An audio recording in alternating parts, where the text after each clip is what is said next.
What's up, guys, and welcome to a brand new episode of NeoVintage News. Now, for you guys that don't know what the show is, it's basically me running through the biggest stories that broke this week. And before I jump into the stories, I wanted to give you guys a quick heads up. A story broke right before I started filming, which basically said that the PS5 showcase event is coming this upcoming Wednesday from filming this at 1 p.m. Pacific time, so keep your eyes out for that. I didn't want to have a whole dedicated segment to this because it would be a lot of speculation. I'm assuming the release date, price, and stuff like that would be there, but just wanted to give you guys a heads up to keep your eyes out for that. Now, judging by when you're watching this event may have happened or not, but if you're watching this on release date or close to release date, this upcoming Wednesday, event happening 1 p.m. Pacific time, so be sure to do the calculations depending on what time zone you're in. So I guess we can jump into the first official story here, and this is a little bit of a story for me. It's a story for us retro games fans on the channel. You guys know I like to cover these stories every once in a while, and this is about a possible portable Gamecube that may have wanted to exist at some point but didn't end up obviously coming to fruition. So let's get into some of the information that we have. So leaked documentation posted to Reddit that was detailed in a Eurogamer article that I have linked down below includes a proposal for a traditional console follow-up to the Gamecube. The portable device's dock would have included a Gamecube controller port plus slots for the Gamecube memory cards and SD cards. This plan would have seen an HD Gamecube successor with power equal to the Xbox 360 launch for Christmas 2005. The HD Gamecube project is detailed within a leaked PowerPoint presentation, which appears designed to pitch the project internally. Interestingly, it seemed to have been put together with a partnership with technology company ATI, which is now part of AMD, which I believe does PC stuff, which Nintendo has worked with for many of its consoles. So this is actually really interesting stuff here, an interesting story.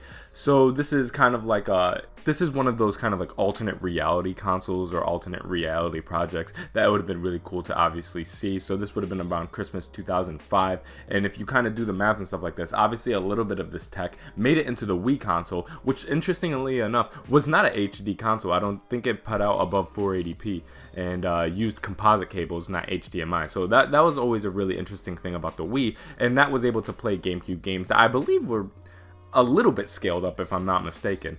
But yeah, this is a really interesting thing, and it's interesting that they're playing around with the idea of some kind of console dock with a portable thing that ultimately obviously came to full realization with the Switch this early on. So it shows that Nintendo's always been kind of looking out of the box and finding ways to meld innovative technology with experiences that you've never seen before. So this is really awesome, and I love the story. I don't see a lot of people talking about it. When I saw it first break, I wasn't even sure if it was real or not. I saw it kind of, floating around in Reddit and stuff like that, and then I found Eurogamer write about it, and so that they usually vet their sources. So this is really interesting. I'm going to link everything down below so you can read more details about the story and see some of the leaked documentation.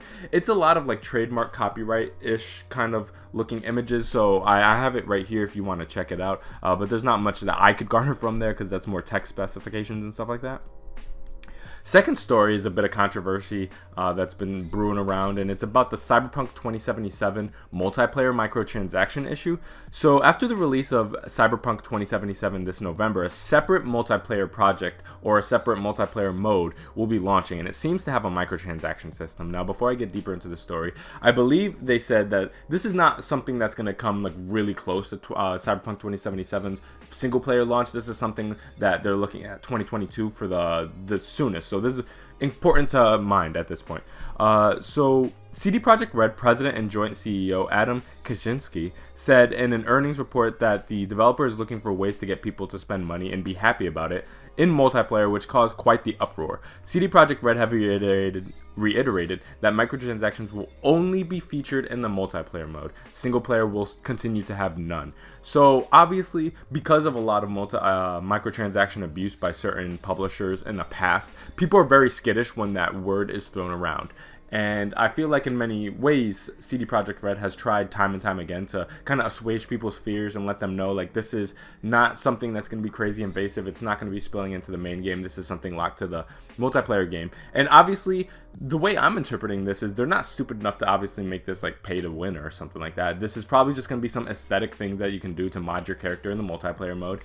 If you want to buy cosmetic microtransactions, you can. If you don't want to, then don't. Maybe they'll have a way like Rockstar Games where you can grind it out in game, or like Overwatch or something like that, or you could just pay to get some of this cool gear immediately at rip. And like that's kind of how I interpreted it. So for this specific issue, I'm no fan of microtransactions either. I don't spend money on microtransactions, but I believe people are being a little overzealous with this one, because at no point has CD Projekt Red ever communicated that this would in any way kind of impede your general experience with the game. And again, the single player game will remain completely untouched by this. So to me, this is a little bit of a non-issue, and people being a little bit of skittish because, again, been wronged so many times in the past by microtransactions, and people not knowing how to parse them out and release them properly with a proper pay model, that people don't really like it in any capacity. But I think, generally speaking, CD Projekt Red with their Witcher games and stuff like that have shown that they understand giving people a full single player offering, and offering things that are well worth the money, and they're trying to respect your dollar as much as possible. But ultimately, if they're going to be running an online game and it's going to have servers to run on, stuff like that, it's probably in their best interest to try to make a little bit of money on there. And some people have made the argument that, yeah, they're already spending $60 on Cyberpunk 2077, how dare you ask for more. But I would like to make sure you understand that Cyberpunk 2077 releasing in November, in this multiplayer project that's set for more 2022, I mean, we're talking about a significant amount of time in separation between these two projects, that I look at the multiplayer thing as kind of an extension of Cyberpunk 2077, but it's also its own kind of thing and its own distinct entity. And so to think that the monetization strategy for one is going to apply across the board years later for another one and finance it in its totality, I think is a little bit unrealistic. So them offering a little bit of some sun to major cosmetics and stuff like that, I don't have any issues with. And I don't think that this is much of a issue at all, but I'm going to keep in mind and keep my eye on it, and maybe I'm just giving them the benefit of the doubt because I feel like CD Projekt Red has done me so right in the past, so perhaps I'm coming into it a little bit biased. Next story I'm actually really excited about, and this is probably the biggest story that broke this week, is Xbox has finally showed off the totality of their next-gen offerings. There's been a lot of speculation. What's the pricing going to be? Is there going to be multiple SKUs? How is this all going to launch? When is it going to launch? There was a lot of up in the air, and Xbox has finally shown off everything and given us all the information that we want about these consoles and stuff like that. And we're still waiting for PlayStation, and I would imagine now that we have all of Xboxes that this is probably imminent. But let's get into the details here. To start, there will be two consoles, as was rumored at one point. So the Xbox Series X and Xbox Series S it'll be the Xbox Series X and the Xbox Series S, and we have more information about them from a tweet explaining everything, and then there's a dedicated video about the Series S and kind of breaking down that experience, and I'm going to link all that down below. So the Series X will launch for $499, and the Series S will launch at $299. They will release on November 10th, with pre-orders going up for September 22nd. The Series S will have no disk drive and aims to game natively at 1440p, and that's a major distinction. It's the smallest Xbox yet, which is very surprising. They've already done comparison videos, and it's just as thick as the One S, but it's way more shallow, so it's really interesting. And it differs from the X mostly in its GPU offerings. So before I get deeper into this, I need to note I'm by no means a tech specialist. I'm not a PC guy, so I try to understand this the best I can. And from what I understand, they have pretty much the same CPU, so the processing ability is the same, but the GPU is, I guess, what processes the graphics, and that's where it differs. So the Xbox Series X was revealed to game natively at 4K with a superior GPU. So we're talking about 4K versus 1440p here, which is the major difference. So if you want to game natively at 4K at the highest resolution possible, the Series X is probably going to be for you. But if 1440p is gonna be fine for you, and it can 4K upscale, and that's cool for you, and you got a 4K TV, then the Series S will do just fine. So lastly, to make next gen transitions easier, Microsoft are offering an expanded Xbox All Access program. Now this is something that they rolled out before, and this is basically paying for a console in monthly installments, but they're expanding this for the next gen launch, where you can get the Xbox Series S for $24.99 a month for 24 months, and Xbox Series X will be available starting for $35 a month for 24 months. So a $10 differential and that's pretty cool because it's a $10 differential a month for a console that's $200 more. So they're offering some really good opportunities, and they're making the next gen transition much easier. And the good thing, if you got, and we're going to talk more about Game Pass later in the show, but if you have a Game Pass subscription, day one when you get these new consoles, you're gonna have access to 100 plus games immediately off rip. So that's really, really awesome. So yeah, I'm really liking what they're showing off here. This just confirmed that the Series S is definitely going to be what I'm going for. I'm aiming to have both consoles, both the PS5 and the Xbox, and dropping that much money is going to be like pretty impactful. So I need to be able to, you know, save money where I can, and it's gonna be awesome that I'm not gonna have to buy a whole bunch of Xbox games day one because I'll have Game Pass. But it's also important to note that yeah, I'm getting the PS5, and that's gonna have a all digital SKU, but I don't know if there's gonna be a massive price differential because again, from what I understand, the computing power between those two SKUs of PlayStation are gonna be exactly the same. So generally speaking, I'm gonna be, you know, spending a ton of money on the PlayStation side. So if Xbox can save me a little bit of money there, but still offer me some next gen experience for $300, I mean, that's phenomenal. That's the price again of a Switch, and you'll be able to play a 4K gaming machine, even though it's 4K upscaling. A 1440p game or a console that's more powerful than the Xbox I have now, I think is really, really awesome. So the next one is a story about the Switch actually, and this one's a little bit of rumors, a little bit of speculation that's kind of been going around. So Nintendo is reportedly asking developers to make games that run at 4K, which suggests a more powerful Switch may be on the horizon, or they're at least playing around with that idea. A Bloomberg report about Nintendo's plan to boost Switch production includes a brief mention of Nintendo's apparent request.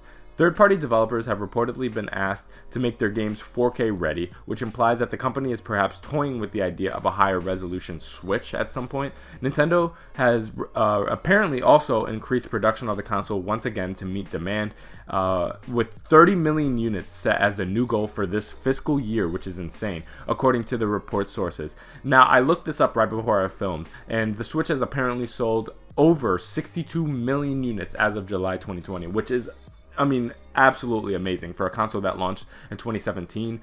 3 years, 62 million units. That's fantastic. And there was a lot of speculation before the Switch came out, which was, is it going to sell more like a dedicated console, or is it going to sell more like a handheld console? Because obviously handhelds sell a lot more, and many times. Obviously, there's the PS2, the Wii, they sold stupid, but you could clear, you know, 150, 200 million units if you really want to on a dedicated handheld if you do your things right. And so with them clearing 62 million units as of 3 years into its life cycle is astronomical. I mean, they're selling incredibly well, and so very proud of what Nintendo was able to do this generation. And so them moving to 4K. So the kind of interesting thing about this rumor is that I'm taking it with a grain of salt, because again, there are technical limitations with what a hardware developer can do, and then what it can be supported when you're talking about battery life being factored into it. And there was always the issue of outputting at a high resolution on a small display, but also having attachable controllers to it at the same time, which drain the battery. And with all that said, with a 720 screen, you know, 720p screen with a game that's very demanding on it, with the attached controllers, you're looking at what, like 4 to 6 hours on the current Switch. So imagine if they tried to bring that to 4K, pretty much the same form factor with attachable Joy-Cons, even if they make this a Switch Lite exclusive type of thing. I mean, the battery life as the tech exists now would be like, what, 1.5, 2 hours or something like that. So maybe they innovated on the technology significantly recently, and they found out a new kind of battery that maybe can have 4K display going at, you know, full brightness, full demand for a decent amount of time, and get that 6 to 8 hour battery life. Maybe they figured it out, but as of right now, I haven't been made privy to any of this technology that exists right now. So that's kind of my issue with it. I'm not going to say that this doesn't exist, but I'm saying that I'd be really surprised if they were able to make this work in any real capacity. Again, it's another thing if they released a modified dock, for example, that you can dock your Switch into, and that can upscale to 4K on the TV. That's an entirely different thing, and that maybe that's what they're talking about here. But in terms of being able to game 4K on the go, I don't know about that. Yeah, because again, phones, there's 4K phones and stuff like that. Battery lives are what they're running are much less demanding, and on top of that, they don't have attachable controllers draining the battery at all times. So I see a lot of people throwing around the phone thing, but there's a lot more working parts when you're talking about the Switch as compared to like an iPhone or something like that. Next story is a real awesome Xbox story, which is Microsoft announced that Xbox Game Pass will soon come with EA Play at no cost.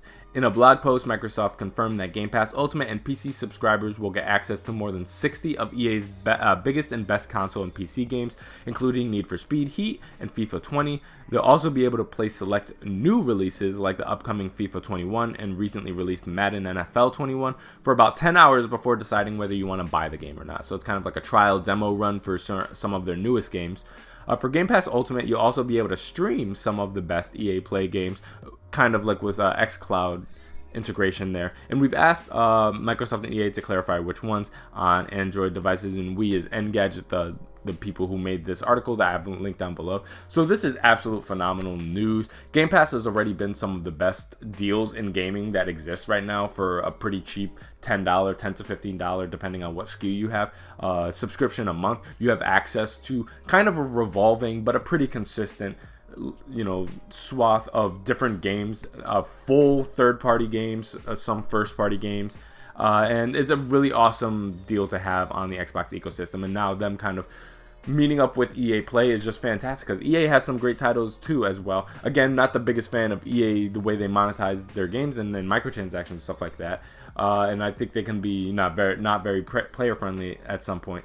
But them fusing with Game Pass, I think, is a fantastic thing, and I'm definitely going to make use of this. There's definitely some EA games I would love to try out and give a play, and this gives me an awesome opportunity to kind of mess around with some of their sports games. Because, again, I like some sports games, but I refuse to spend, the $60 every single year, so I kind of get them as they pop up here and there for really cheap prices. But this is an awesome opportunity for me to kind of play around with some of the newest sports games, and then ultimately, do I need more than 10 hours of, Madden? Not necessarily, but I'd like to play around with it for a little bit. So this is awesome news, and I'm really excited for this. And again, it's one of those things that how much are they willing to give us at this point? I mean, in terms of, and without raising the prices, I mean, the price proposition is amazing at this point. So what more can they tack on? I don't know, but hey, I'll take it.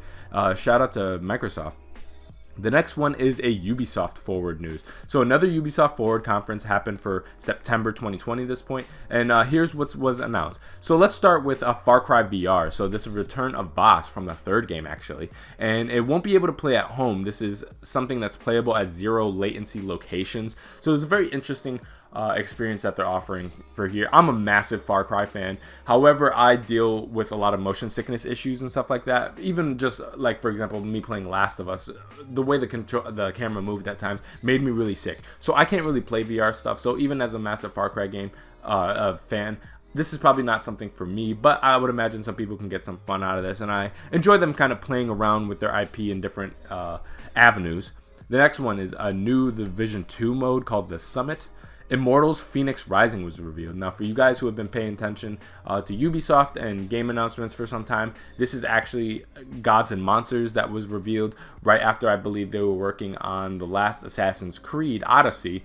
They were playing around with the idea of Greek mythology in a different capacity with a different art style. And it kind of went quiet for a while. We weren't sure if there was delays, what stage of development it is, but we finally got the full reveal, and it's called Immortals Phoenix Rising, and I'm really liking what I'm seeing. It looks like an expansive open world with really awesome gameplay, awesome character design, interesting narrative, fun enemy types and stuff like that. So it looks like a pretty cool experience what they're offering here, and I'm excited to get my hands on it. This is definitely something I'm really feeling, and not to mention just seeing some of the heritage from Odyssey. As a massive fan of that game is really awesome, because I really enjoyed some of the mythical portions of Assassin's Creed Odyssey, so to see a game completely dedicated to that angle is really awesome. The next one, probably the biggest announcement of the presentation, which was Prince of Persia: The Sands of Time remake. So this is obviously something that's been in demand for quite a while, is the return of Prince of Persia in some capacity, and it looks like we're going to get it in the form of a remake of the first game, and it looks like they're doing a great job remaking this game. It looks clean, it looks polished, the gameplay looks seamless, but at the same time it looks like what it used to play like, so I'm glad that they're trying to be as accurate as possible, and this is a really awesome thing, and I think there's definitely a place in the world for Prince of Persia. It's been a long time, and we've had a lot of games that have kind of played around with those ideas, obviously in the Assassin's Creed, obviously the Uncharted's, the Tomb Raiders, and Prince of Persia, now in a lot of those games' absence, can find a way to sneak its way back into the general cultural zeitgeist So yeah, I'm really excited about this, and I'm excited for the Prince of Persia fans that have been asking for this for a long time. And this is, along with another IP that we're going to talk about later, has been one of the more in-demand Ubisoft IP to come back in some capacity. So I'm glad that they're listening. There's a new Hyperscape Turbo mode coming, and now this is the big semi-controversial one. Sam Fisher is coming to Rainbow Six Siege, aka not Siphon Filter yet again. So for you guys that don't know, Sam Fisher is the lead protagonist of Siphon Filter. That franchise has been dormant for a really long time, pretty much since the PS3 generation.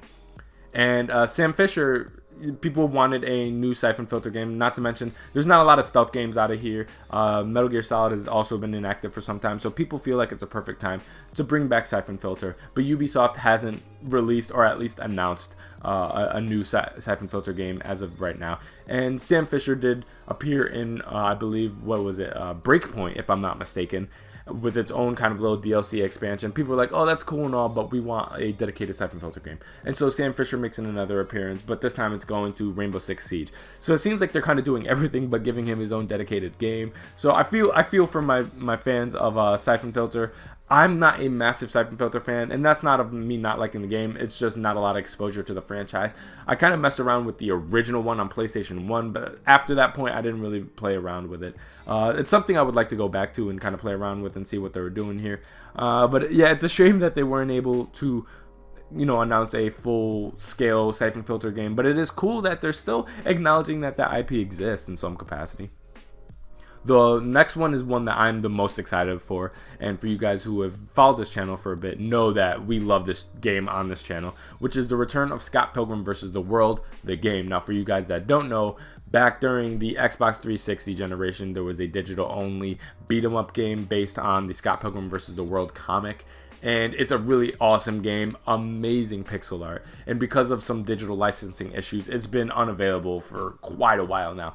And everybody for a long time has been asking, where is the re-release of this game? And people have been asking Brian Lee O'Malley, the original author. He's like, that's a Ubisoft call. That's not something I have any control over. And they've been kind of trolling us back and forth with this announcement. And then finally, fast forward all this time, they announced that this game is actually coming back in a full-scale capacity. Now, obviously, a lot of people seem to have the same thought as I had, which is, where are the physicals for this game? Because we do not trust digital only for this specific game, because this is what got us into this situation in the first place. So I'm hoping that they do some kind of deal with like limited run games. But even a full-scale, Amazon, Walmart physical version of this game would be awesome too. That's ideal, but at the very least, limited run games getting a SKU of a couple thousand to be able to produce that people can try to get, I think would be awesome. I would try desperately to get myself a copy, but again, who knows if I'd be able to, and once it goes to resale, forget about it.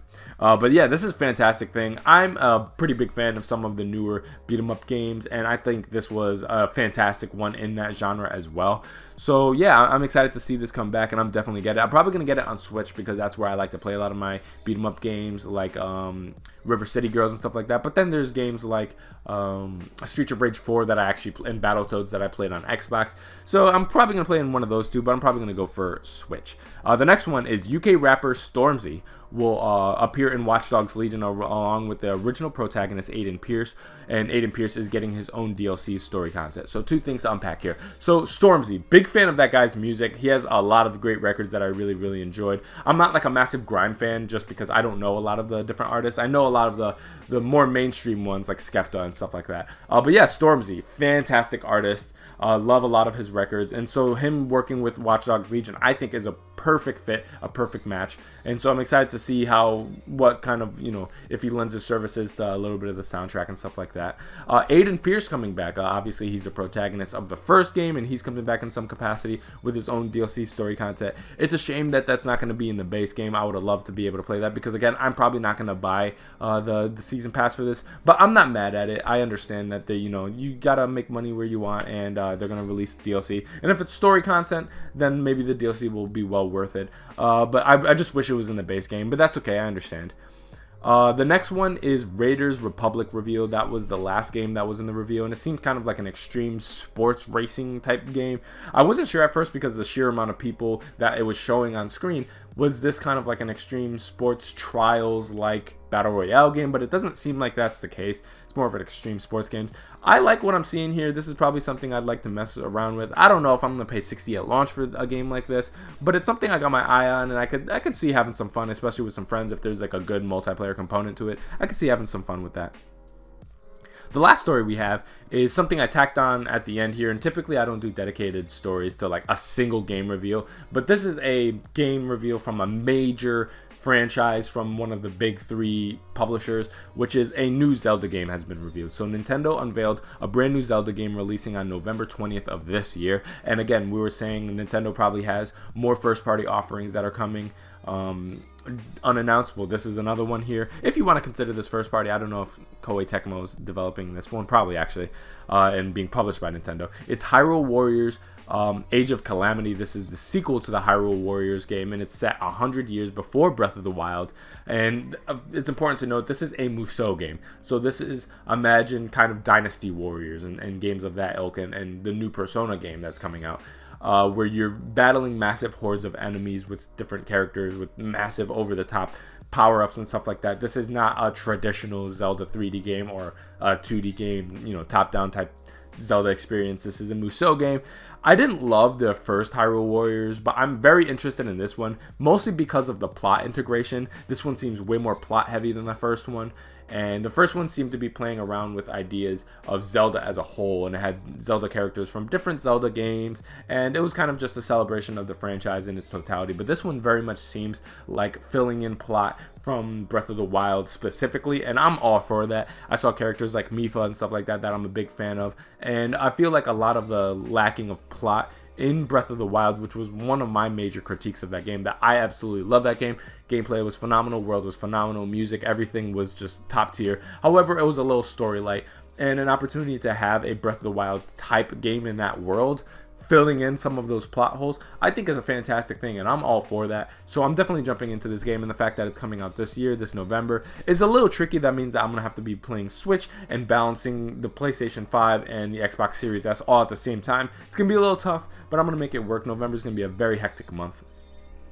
So that's that story. Very excited for a brand new Nintendo game, and again, I believe Koei Tecmo is the one who develops a lot of these Musou Warriors games, so because I believe Fire Emblem got one too that was developed by them. Let me know in the comment section down below if I'm mistaken on that, but this is not a Nintendo first party developed game. This is just them publishing it and allowing their IP to be used. Just important to know. So what I've been playing, there's been 3 things I've been playing, 2 of which I'm going to talk about, and the third one's going to be a game recommendation of the week. So let's start with Avengers. I'm not going to go super deep into it because we're going to have a dedicated spoiler cast, letting know my whole, thoughts on that. And on the first half, it's going to be spoiler free, so you can get my main recommendation of it. But what I will say is that I was able to beat this game, and it's a pretty short game in terms of the main campaign. There's other things you can do that's campaign related after the fact, and I won't get into that because that's spoiler territory. There's obviously a lot of multiplayer stuff and Avengers Initiative stuff that you can do, but in terms of the main campaign itself, it's probably anywhere from 8 to 10 hours, generally speaking, unless you put it on like maybe super easy difficulty, and you could probably blaze through it a little bit faster, and probably, I don't know, 6 to 8 maybe if you do it straight through. But I took my time a little bit more with it, and I generally would say that I had a lot of fun with it. There are some significant issues that I have with this game, and most of that comes from the performance of this game on the console. And again, I'll talk about this with Steve tomorrow on the podcast that'll go live on Monday. But this is kind of a perfect example of what you bump into at the end of a console generation, where you have games that are just not equipped to run on the hardware as we have it right now. I played this on a base PS4. I know you could say, hey, if you played this on a PlayStation Pro, if you played this on a Xbox One X, maybe your console experience would be different, maybe, but ultimately this is a PS4 game. I played it on a PS4, and boy, at some points this game barely ran. I was running into jittering through gameplay, running around through an area with not that much going on, cutscenes. And the funny thing, and I'm going to talk to this about Steve, and I won't go deep into this, is during the credits rolling, the frame rate was like jittering. Like, that's how crazy this game runs on console. And I don't know if this is an optimization issue. I don't know if it's just a technologically demanding game and there's console limitations to what they were able to do on current gen hardware. I don't know if this game was rushed at some point. I don't know. But there's some issues with this game. But I would say, generally speaking, I had a lot of fun with it and I enjoyed what they did.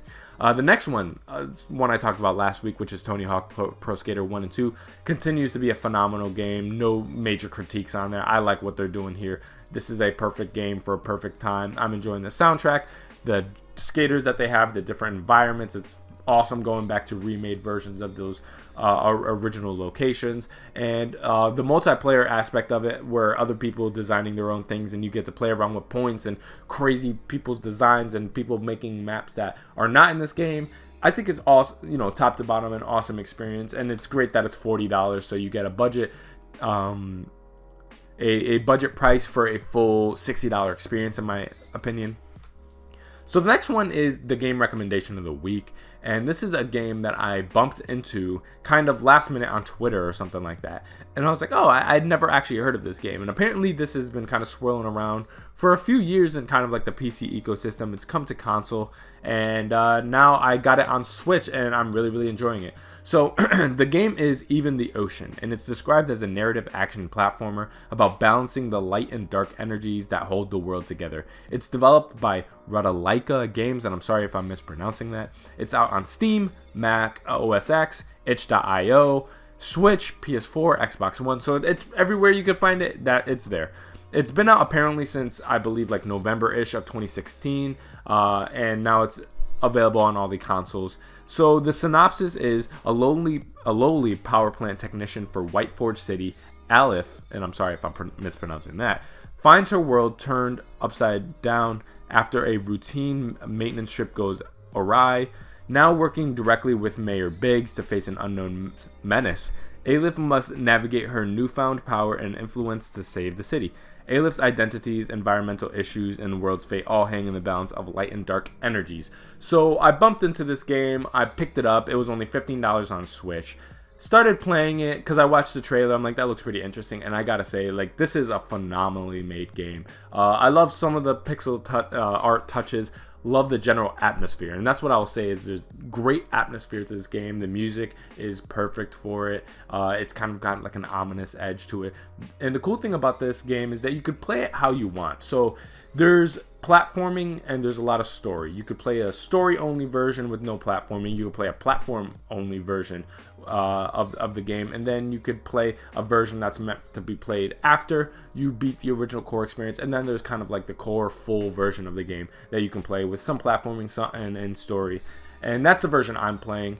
And so far, I gotta say, I'm really enjoying it, and playing around with the different energies and keeping everything balanced and stuff like that is really fun. I think there's a really clever game.